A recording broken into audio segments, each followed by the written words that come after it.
Oi, pessoal. Aqui Maurício Longo e Alexandre Strack, no Mundo Exponencial. Hoje para conversar com vocês sobre a falta de profissionais de TI. Esse tema nos veio aí de algumas diferentes leituras, né? Uma delas, o número mais recente da The Shift, e a outra um relatório que me escapa agora da fonte, mas tenho certeza que o Alexandre sabe de cor. Então, qual é a fonte? É uma reportagem da revista Exame, falando sobre os profissionais que estão deixando o Brasil e indo morar no exterior devido à alta procura por profissionais de tecnologia. Isso. Então, esse relato foi a segunda gota aí que caiu para a gente trazer esse assunto no programa de hoje, né? Primeiro era uma discussão que a gente estava tendo sobre o número mais recente da The Shift, a respeito desse assunto da falta de mão de obra, e é uma coisa muito interessante e curiosa, né? Porque aquilo que geralmente as pessoas discutem parece fazer pouco sentido, como a gente vai ver aqui mais à frente nessa discussão, né, Alexandre? O que nos chamou a atenção foram as duas reportagens, porque elas praticamente se complementam e causam uma perplexidade, né? Porque a primeira reportagem que aparece na The Shift é fruto de uma pesquisa do IDC, falando que as empresas vão depender de serviços de terceiro amplamente para poderem seguir nos seus projetos de transformação digital. Mas amplamente é tipo 78% das empresas vão depender de terceiros. Só que se não tem profissionais para essas próprias empresas poderem resolver os seus problemas, você vai depender delas, se não tem para você, também não tem para elas. Então, obviamente, na mesma pesquisa, aparece o fato de que 25% desses 78% vão começar a procurar outras empresas de prestação de serviço. Mas o efeito parece cíclico, né? Então, é isso que a gente vai, digamos, debater um pouco aí nos próximos minutos.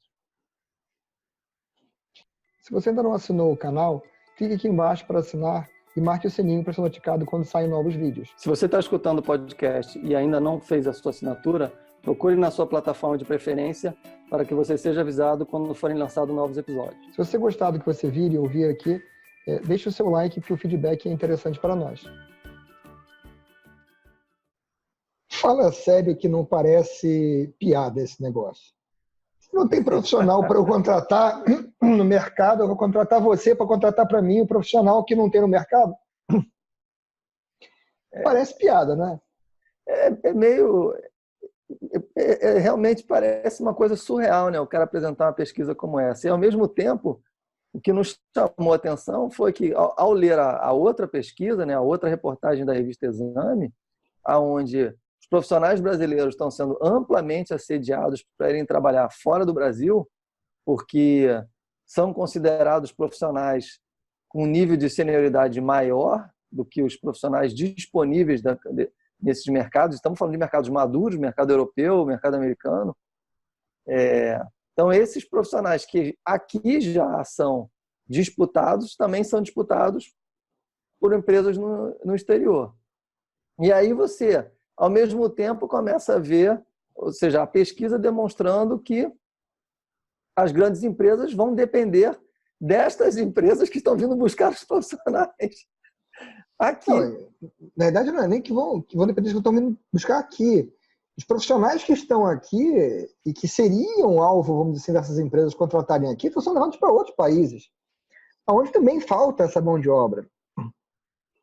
Então, a realidade é que tudo isso que a gente está falando poderia ser resumido numa pesquisa que dissesse verdadeiramente não haverá mão de obra para atender às necessidades das empresas. E a ideia de que você vai conseguir terceirizar essa mão de obra que não existe, né? Mão de obra virtual é surreal e faz o menor sentido. Não, e aí você junta isso com o fato de que, ou seja, o Brasil está atrás já nessa questão de avançar em relação à transformação digital. Então, vários outros países do mundo já estão com projetos muito mais avançados, estão indo mais rapidamente, o Brasil já está para trás. Aí já está para trás e ainda não tem profissionais. Os profissionais que estão aqui estão indo trabalhar fora porque estão sendo assediados. Só que aí você vem quando a gente fala de transformação digital, o principal problema que aparece para todo mundo, seja dos níveis executivos, dos níveis mais baixos, é um problema da cultura. Então você tem que mudar, ou seja, fazer uma transformação cultural para poder garantir que você vai conseguir avançar nas velocidades que você precisa. Ora, como é que você vai aculturar uma equipe que você já não dispõe? Então você vai em busca de alguém para poder trazer, para poder trabalhar com você, e aí você vai ter que aculturar esse cara, e esse cara também não vai ficar aqui com você, porque ele está mudando para lá e para cá, porque falta, ou seja, como falta profissional, ou seja, a rotatividade dos profissionais indo de uma empresa para outra, como a própria reportagem diz, o profissional de tecnologia trabalha onde ele quiser, porque tem muito maior demanda do que oferta. E o tamanho desse problema, nós estamos falando de 700 bilhões de dólares até 2000 e... Deixa eu pegar aqui a reportagem, ou seja, 775 bilhões de dólares até 2022 é o impacto financeiro da falta de profissionais. Hoje, esse ano, digamos assim, foi de 300 bilhões, ou seja, daqui a mais 3 anos, o problema já duplicou. Então, é excelente a gente estar abordando isso num canal onde a gente fala de exponencialização, porque parece nitidamente que o problema da falta de profissionais está evoluindo em escala exponencial. E é uma coisa que, se você parar para ver, você engloba aí outros problemas que a gente tem nas companhias, né? Como, por exemplo, vamos supor que a sua empresa consegue terceirizar, ela consegue contratar uma empresa que tenha mão de obra. Mas aí você esbarra em outras questões que as empresas têm, como a questão de que ela tem que tratar o terceiro de uma forma diferenciada dos seus próprios funcionários. E aí você tem uma questão, como você falou, da transformação digital, que é uma transformação cultural, mas você não consegue nem ter uma cultura onde você trata as pessoas de forma igual, independente de onde elas estão empregadas legalmente, vamos dizer assim, porque no final das contas elas trabalham todas na sua empresa. E com isso o problema vai se tornando composto, né? Vai se transformando literalmente numa coisa ou seja, inadministrável no fim das contas. Eu não sei se a IDC quis dizer claramente, mas nós estamos falando isso já ao longo de vários programas aqui esse ano.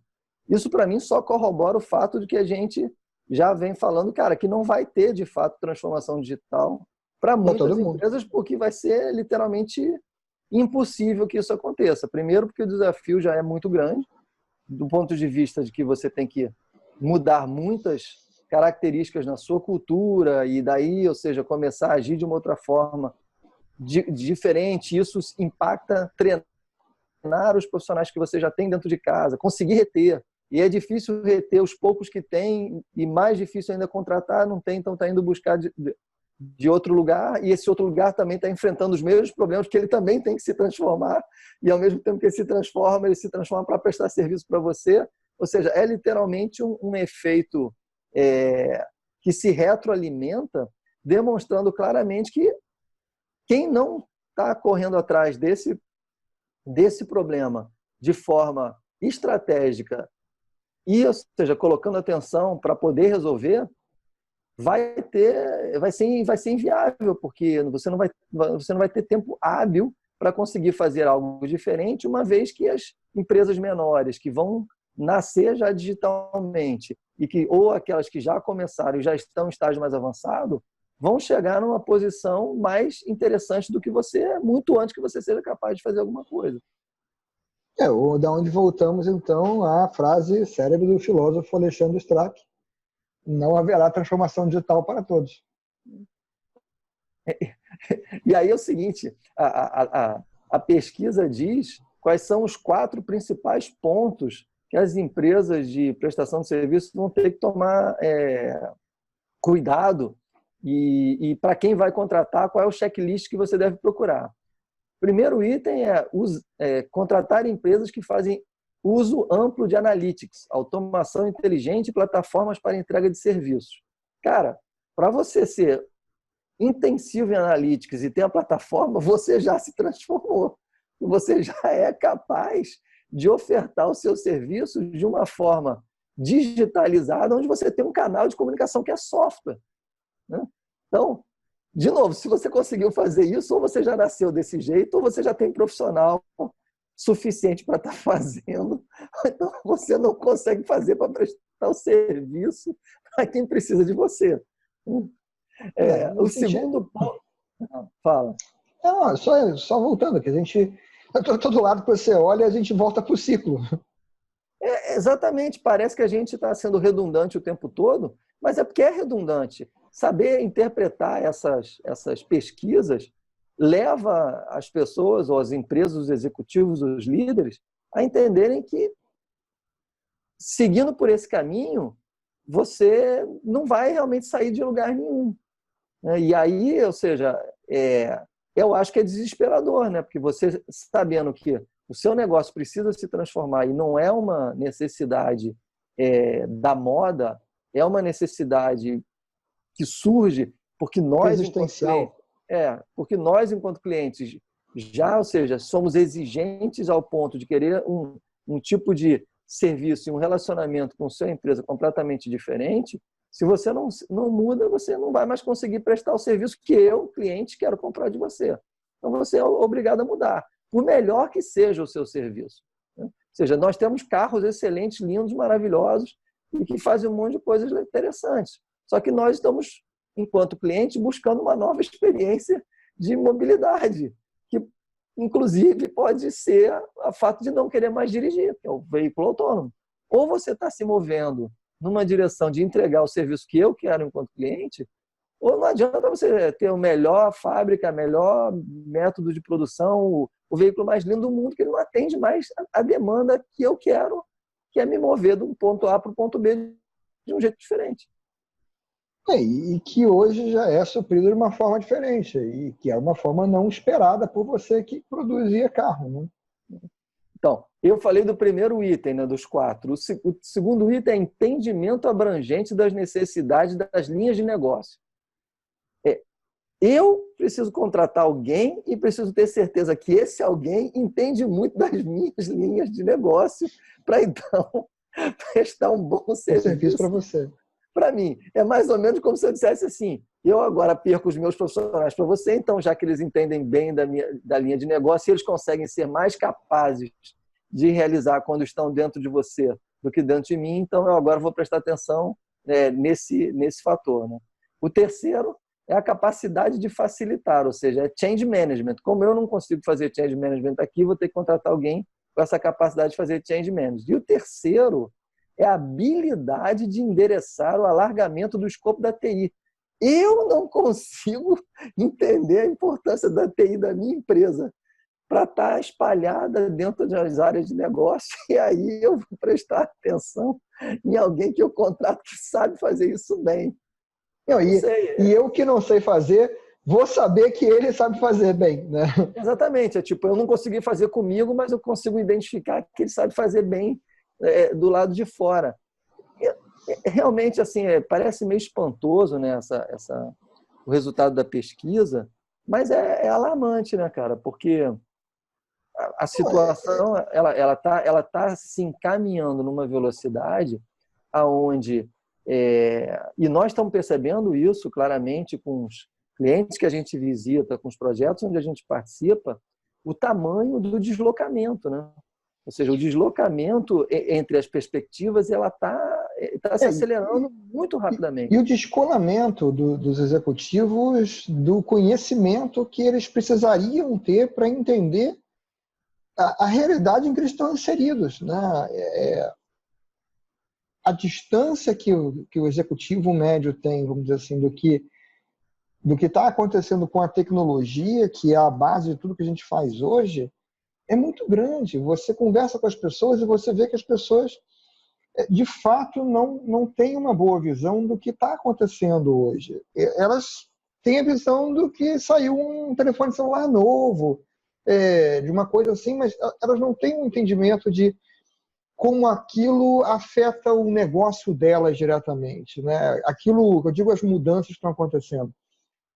Então é realmente muito complicado. Você vê pessoas discutindo coisas que acabam saindo coisas como essas, que assim, qualquer pessoa que tem capacidade de fazer um raciocínio crítico vê que não tem pé nem cabeça. Você tá lendo uma coisa que está falando para você um monte de abobrinha que não serve para nada, que não faz sentido algum dentro da lógica, vamos dizer assim. E o que chama atenção ou seja, a preocupação, por outro lado, a preocupação, como você mesmo falou, a questão cultural, de tratar bem o terceiro e tal, ou seja, a preocupação de como tratar o profissional de tecnologia e como fazer com que, digamos, você tenha capacidade de reter. Aí, ou seja, a discussão da reportagem da Exame vai na linha de dar algumas aberturas para o profissional, flexibilidade no horário de trabalho, permitir que o profissional trabalhe em mais de uma empresa, ou seja, contratar orientado para aquilo que você precisa e não na forma tradicional de abordagem onde você contrata o cara e quer que ele funcione de 8 às 5 num método que já não faz mais sentido diante do tipo de tarefa que ele vai realizar. A discussão que, digamos, já passou do momento, isso, ou seja, chama atenção o fato de que isso não esteja ainda sendo colocado em prática o tempo todo, né? Ou seja, demonstra claramente que você ainda está buscando no formato antigo, e obviamente você tem dificuldade de encontrar, porque todo mundo tem dificuldade de encontrar, e aí quando você coloca o cara para dentro da sua empresa, ele quer entender se aquela cultura está adequada ao que ele espera profissionalmente para ele. Ao descobrir que não está adequada, ele não fica com você. Então, de novo, o ciclo ruim, digamos, ele se fecha de uma forma que realmente causa o que a gente tem falado aqui, né? Ou seja, a perplexidade das lideranças em não entender o que está acontecendo, né? Mas não entende o que está acontecendo porque também não tem tentado fazer nada de diferente. Tem mudado o nome, mas aplicado os mesmos métodos que vem aplicando nos últimos 40, 50 anos. Obviamente, o que a gente fala repetidas vezes aqui, fazer mais do mesmo e esperar resultado diferente definição de insanidade. Exatamente. Definição de insanidade. Bom, eu acho que a gente cobriu esse tópico de uma forma geral, mas reflete um pouco do que a gente viu, do que a gente vê, né? O que a gente viu nas reportagens, do que a gente vê no dia a dia nas empresas que a gente passa, né? E fica aqui para um convite à reflexão sobre esse tipo de coisa e como é que você está lidando com isso na sua empresa. Eu sei que se mover racionalmente é difícil, mas eu acho que não falta mais estatística. Por qualquer lado que você olhar as estatísticas, ou seja, se você é o líder hoje de uma empresa, reflita o que está acontecendo, você não precisa mais de estatística. Você não entendeu ainda que vai ter que fazer diferente, literalmente é o fim. É isso. Bom, então a gente fica por aqui hoje, a gente se vê no próximo programa. Valeu, até lá. Um abraço.